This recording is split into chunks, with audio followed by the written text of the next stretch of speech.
श्रीमंताचा बत्तासा होता,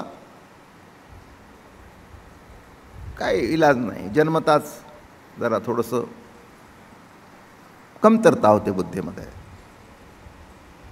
पण अमाप संपत्ती असल्या कारणाने गरिबाची मुलगी, खाणं पिणं कपडेसुद्धा मिळत नव्हते, अशी मुलगी सुंदर होती, हुशार होती. लग्न लावून दिलं. मग सगळा घरचा कारभार तीच बघायची. एक दिवस तिला काहीतरी अडचण आली. ती म्हणाली, जरा जाऊन बाजारातून जरा बटाटे घेऊन या, 1 किलो कांदे घेऊन या. अगं म्हणला, पण एवढ्या गर्दीत गेलो आणि मी चुकलं तर कसं होईल?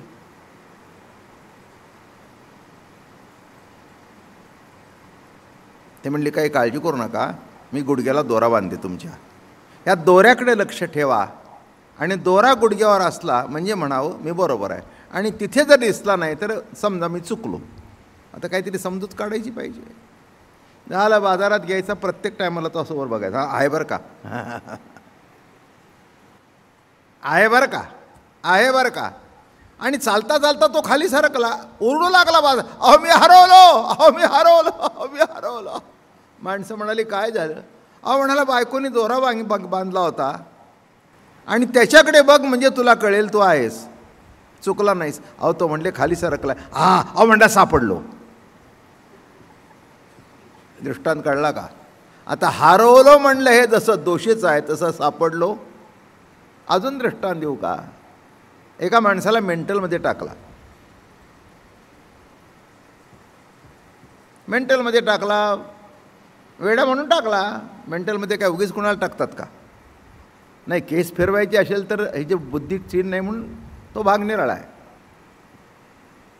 त्यांनी जो खून केला तो जाणून बुजून केला नाही, वेडाच्या भरात केला, तेव्हा त्याला वेडा सिद्ध करावं लागतं कोर्टात.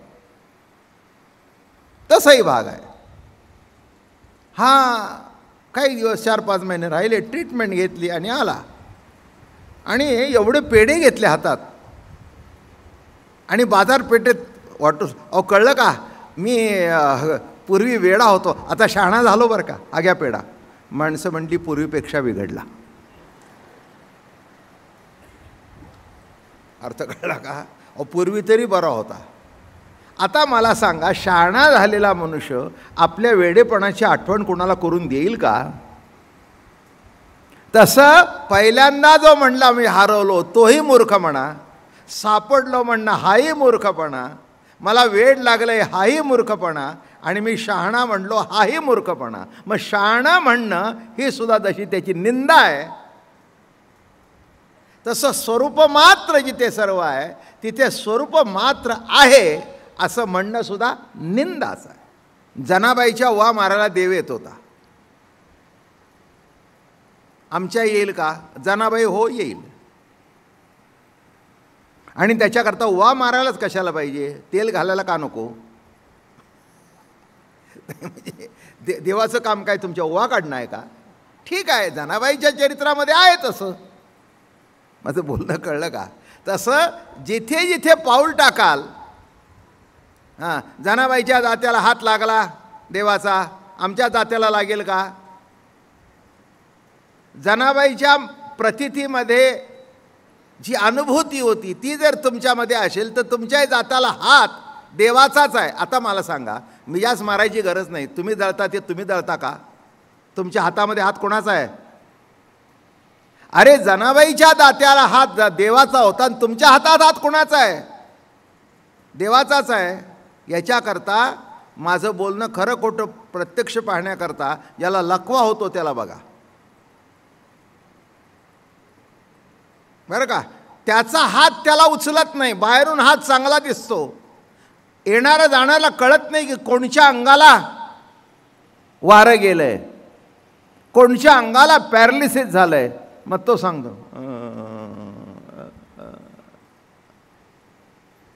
बाहेरून हात चांगला दिसतो, पण आता नाही लक्षात आलं का पांडुरंगाचा हात जो होता त्यांनी काढून घेतला, तो काढून घेतल्यानंतर हा हात तसाच आहे. म्हणून आता हात हालतोय ना माझा तुमचा, हातात हात कोणाचा आहे?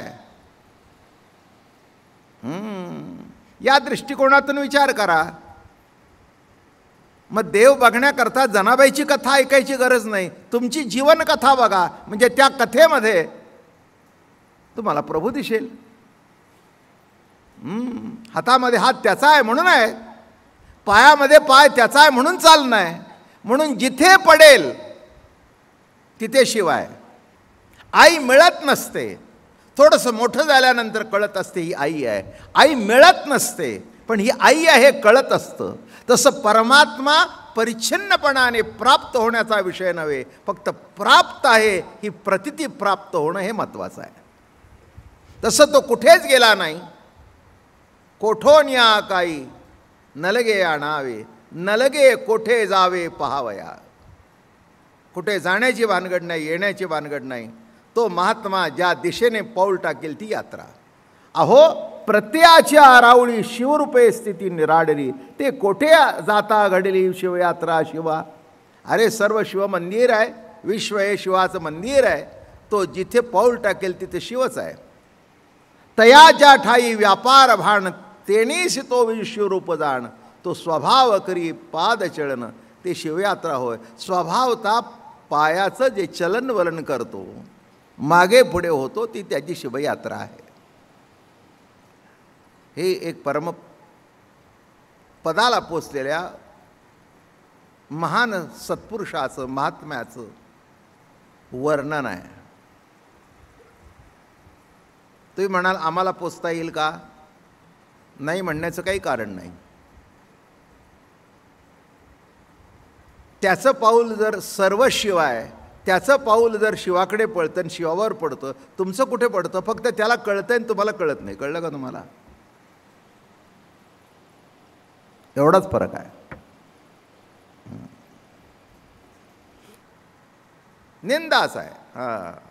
त्याला त्याच्या पुढे असं बोलायचं नसतं. जी व्यक्ती आहे तिच्या पुढे त्याचं नाव घेऊन सुद्धा बोलायचं नसतं.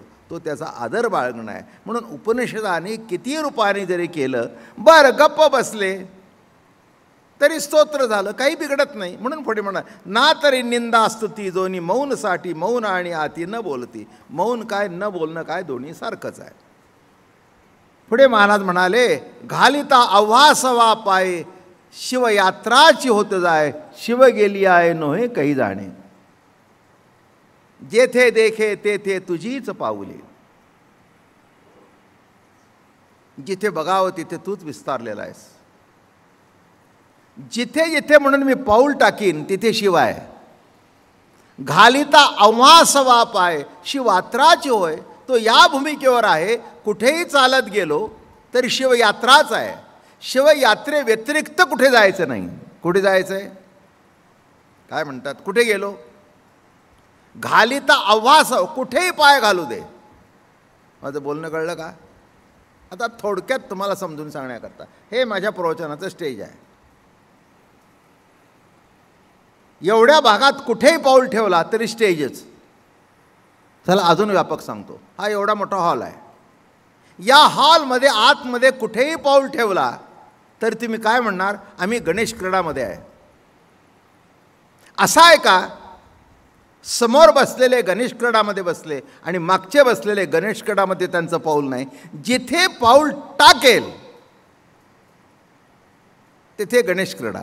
तसं तो महात्मा जिथे पाऊल टाकेल, ज्या रस्त्याने चालेल, ज्या दिशेने चालेल, ती त्याची शिवयात्राच आहे.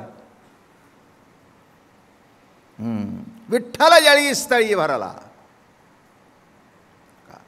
रिता ठाव नाही इवरला, अजिम्या दृष्टीने देखिला, जेथे देखे तेथे तुझीच पाऊले. मग जिथे पाऊल टाकेल बरं का, तिथे दुसरं तिसरं काही नसून शिव. तो करी ते तुली पूजा, तो कल्पी तो जपू माझा, असे तेची कपित ध्वजा समाधी माझी.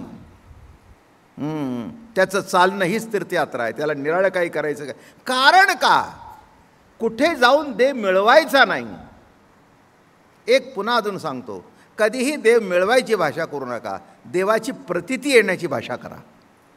आपल्या धर्मग्रंथामध्ये उपनिषदही सर्वश्रेष्ठ मानली जातात.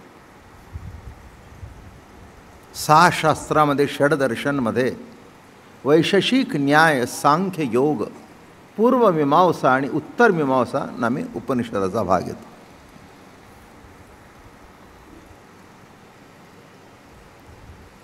सर्व तत्वज्ञान व्यासाने त्या उपनिषदामध्ये सांगितलेलं आहे. पण इथे असं म्हणतात, काल थोडंसं सांगून गेलो, म्हणून उपनिषदे दशे इति निंदे, निंदाची विशदे स्तोत्र होती. अशा अभेद स्थितीच्या बाजूने पाहिले असता उपनिषदे जेवढे म्हणून प्रतिपादन करतात ती सर्व निंदाच आहे. मोठी गंमत आहे बघा आता इथे. म्हणजे उपनिषदामध्ये तत्वज्ञानाचं सार सांगितलं असं सांगतात आणि इथे ज्ञानोबाराय म्हणतात एका विशिष्ट दशेच्या दृष्टिकोनातून जर विचार केला तर उपनिषदे जी म्हणतायत ती निंदाच आहे. एक मनुष्य जगभर ओळखला जातो तो सज्जन आहे, सत्शील आहे, सात्विक आहे. त्याच्याकडे बोट दाखवून सांगायचं का हा सज्जन आहेत बरं का, म्हणजे काय झालं? म्हणजे मग विचारायची पाळी येते, तुम्ही खरं बोलताय का निंदा करताय?